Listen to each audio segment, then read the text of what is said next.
Bismillahirrahmanirrahim. Assalamualaikum warahmatullahi wabarakatuh. Alhamdulillah wassalatu wassalamu ala Rasulillah. Amma ba'du. Ikhwani fillah, rahimani wa rahimakumullah. Kita lanjutkan kajian kita tentang sirah Rasulullah sallallahu alaihi wasallam. Insyaallah kita sudah sampai kepada pembahasan nuzulul wahyi wad da'watus sirriyah.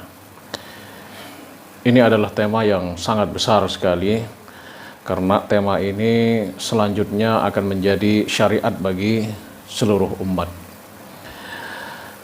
Ikhwafillah rahimani wa rahimakumullah. Di bawah tema ini ada sub-sub tema kecil, di antaranya yang menjadi pembahasan kita sekarang ini adalah Bad' nuzulul wahyi, yaitu dimulainya wahyu turun kepada Rasulullah sallallahu alaihi wasallam.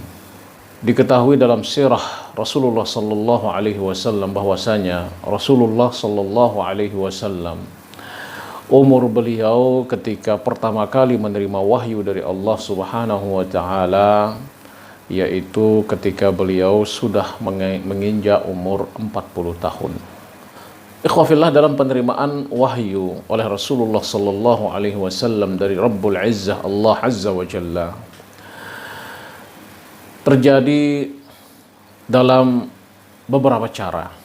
Al-Imam Al-Bukhari rahimahullah meriwayatkan satu hadis tentang Rasulullah sallallahu alaihi wasallam bagaimana beliau menerima wahyu dari Allah Subhanahu wa taala. Hadisnya cukup panjang, kita bacakan di sini bahwa hadis ini diriwayatkan oleh Bunda Aisyah radhiyallahu taala anha. Al-Imam Al-Bukhari dalam riwayatnya berkata, qalat Aisyah radhiyallahu taala anha, bahwasanya Aisyah radhiyallahu taala anha berkata, awwalu ma budi'a bihi Rasulullah sallallahu alaihi wasallam minal wahyi ar-ru'ya salihah. Yang pertama kali cara Rasulullah sallallahu alaihi wasallam menerima wahyu adalah dengan mimpi yang salihah atau mimpi yang baik. Apakah mimpi salihah ini? Atau orang menyebutnya ar-ru'ya shadiqah, mimpi yang jujur. Seperti apakah mimpi ini? Mimpi ini adalah yang dinamakan dengan mimpi salihah adalah ketika orang yang bermimpi itu dia bangun yanstarihu lahu sadruh. Jadi jiwanya itu merasa fresh. Dia melihat sesuatu yang indah di dalam mimpinya. Dia mimpi misalnya mimpi menolong orang, di dalam mimpinya dia mimpi sesuatu yang sangat baik sekali yang dia lakukan di dalam mimpinya atau sesuatu yang sangat baik yang dia lihat di dalam mimpinya. Itulah Allah Subhanahu wa taala mengilhami pertama Rasulnya Rasulullah sallallahu alaihi wasallam. Jadi penerimaan wahyu dari mimpi ini bisa dikatakan sebagai ilham. Tetapi ulama mengatakan tidak ada wahyu Al-Qur'an atau wahyu syariat yang diturunkan oleh Allah Subhanahu wa taala melalui mimpi. Mimpi ini hanya sekedar supaya jiwa Rasulullah sallallahu alaihi wasallam merasa segar dengan mimpi yang beliau lihat di dalam tidur-tidur beliau. Kemudian Aisyah berkata, "Fakana la yara ar-ru'ya illa ja'at mithla falaq as-subh." Jadi Rasulullah sallallahu alaihi wasallam tidak melihat mimpi di dalam tidur beliau kecuali pada keesokan harinya itu mirip beliau saksikan di dalam mimpi-mimpi beliau itu. Itulah namanya ar-ru'ya shadiqah. Berkata Aisyah lagi, "Thumma hubbiba ilaihi al-khala wa kana yakhlu fi ghari Hira fayatahannathu fihi al-layali dhawatil adad." Cara yang kedua Rasulullah sallallahu alaihi wasallam menerima wahyu seperti yang dikabarkan oleh Aisyah radhiyallahu anha ini adalah hubbiba ilaihi al-khala, beliau diilhamkan oleh Allah Subhanahu wa taala suka menyendiri. Beliau menyendiri di suatu gua namanya Gua Hira. Fayatahannatsu fihi, kata Aisyah. Yatahannats di sini adalah beribadah, berritual. Diilhamkan oleh Allah Subhanahu wa taala di dalam gua tersebut.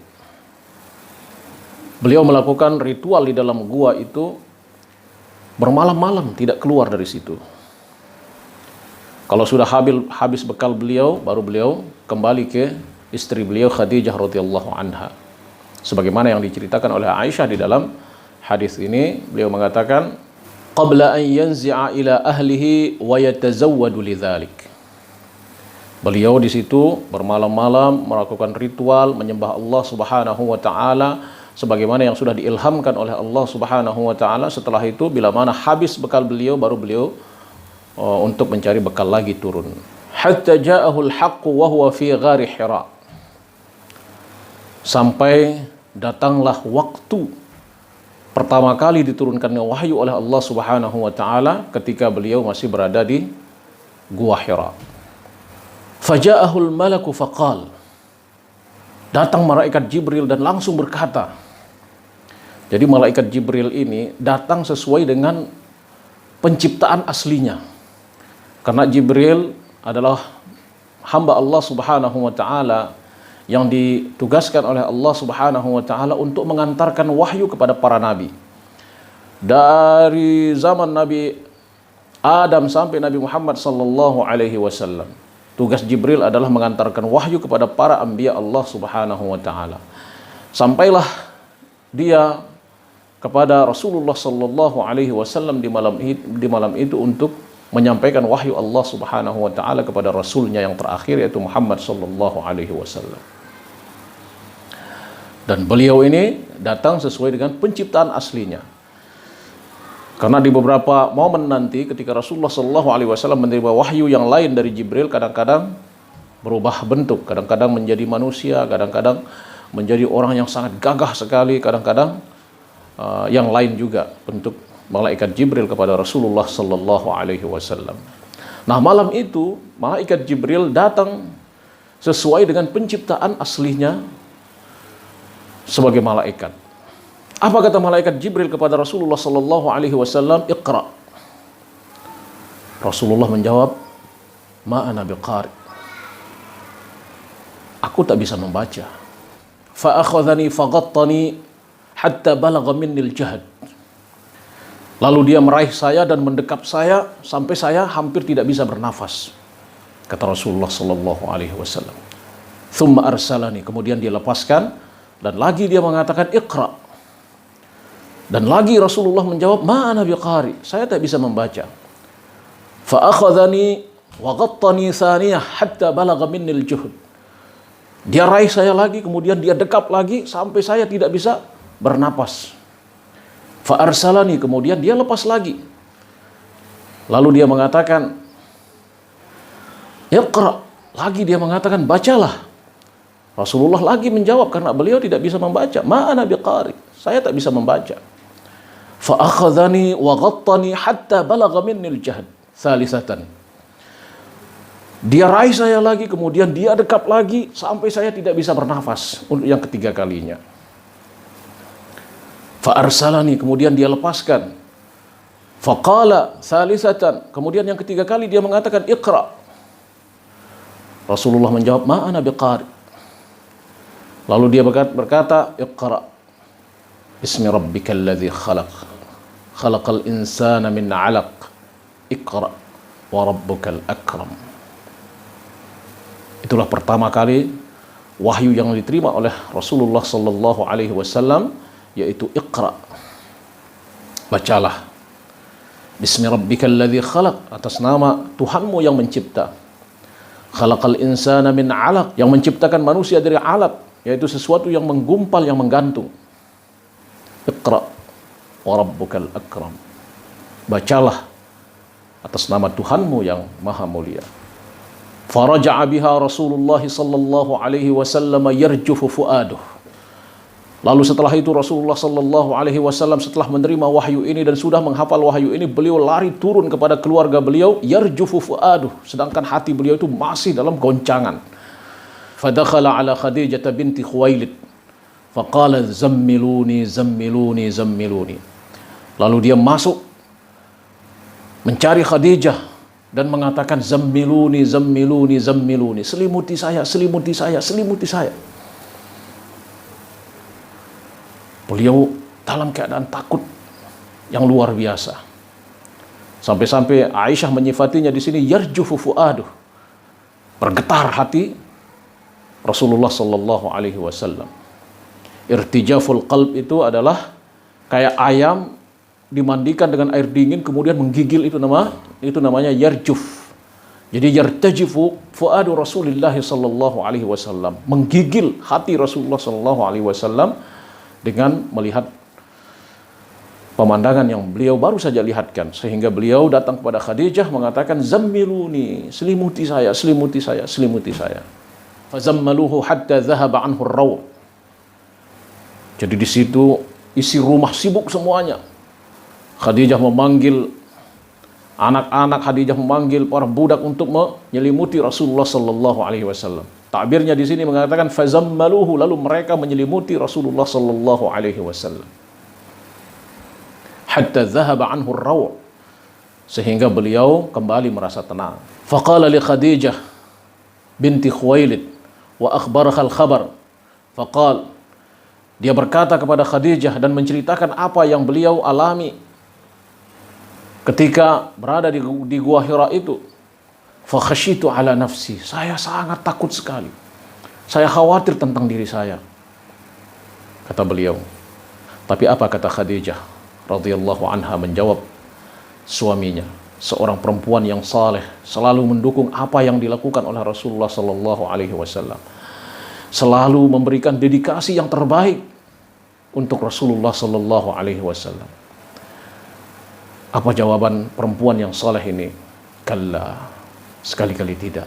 Wallahi la yukhzikallahu abada, demi Allah, Allah tidak akan menyakitimu selamanya. Lalu Khadijah menghibur Rasulullah sallallahu alaihi wasallam dan menyebut kebaikan-kebaikan beliau sebagai alasan bahwa Allah tidak akan menyia-nyiakan Rasulnya sallallahu alaihi wasallam. Ada firasat pada diri Khadijah bahwa ini adalah orang yang sangat baik sekali, tidak mungkin dia disakiti oleh apapun. Apa kata Khadijah? Innaka latasilur rahim wa tahmilul kal. Wahai Muhammad, engkau adalah orang yang selalu menyambung silaturahim. Tidak pernah ada orang menjadi musuhmu. Wa tahmilul kal, engkau selalu memberikan orang lemah, memberikan makan, memberikan uang, memberikan infak kepada orang-orang lemah, orang-orang yatim, itu namanya kal. Wa taksibul ma'dum, ini artinya bahwa memberikan kepada orang yang tidak pernah dia temukan di orang lain. Memberikan dengan cara yang sangat baik, memberikan sesuatu yang terbaik yang dia miliki. Wa taqrid dhaif, engkau selalu melayani tamu yang datang wahai Muhammad. Wa tu'inu ala nawaibil haqq, dan engkau selalu membantu bila mana masyarakat dalam keadaan kesusahan. Apakah kesusahan kedatangan badai, kesusahan kedatangan banjir, kesusahan kedatangan gempa, kesusahan, pokoknya masyarakat secara keseluruhan dalam keadaan susah, engkau selalu bantu. Fantalaqat bihi Khadijah hatta atat Waraqah bin Naufal. Walau demikian, Khadijah radhiyallahu anha setelah menghibur suaminya yang begitu kaget dengan pengalaman yang dia terima, dia membawa Rasulullah sallallahu alaihi wasallam kepada saudaranya namanya Waraqah bin Naufal. Waraqah bin Naufal ini adalah seorang Arab di Makkah yang kebetulan beragama Nasrani waktu itu.